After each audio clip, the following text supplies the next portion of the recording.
7 באוקטובר, כולנו בהלם, כאב גדול, מנסים להבין מה אנחנו יכולים לעשות בתוך המציאות הקשה והבלתי נתפסת. אני התחלתי דרכי בחינוך, התחלתי בקריית שמונה, עבדתי 4 שנים בתיכון דנציגר. אני פונה לעופר, מנהל קריית החינוך, ואומר לו, כל קהילת דנציגר שנמצאים באזור נתניה מוזמנים לבוא וללמוד אצלנו ביחד.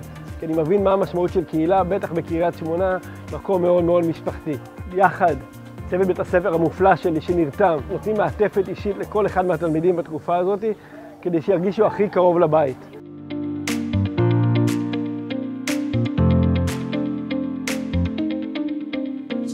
כשהגעתי לבית ספר ש"י עגנון בנתניה, התלמידים והצוות קיבלו אותי ממש יפה. אני וכל שאר המפונים ממש הרגשנו בבית והרגשנו חלק מהמשפחה. וזה כן היה קשה להתרגל לבית ספר חדש, אבל הצוות וכל המערכת עשו באמת הכל וגרמו לנו להרגיש פה הכי בנוח שיש.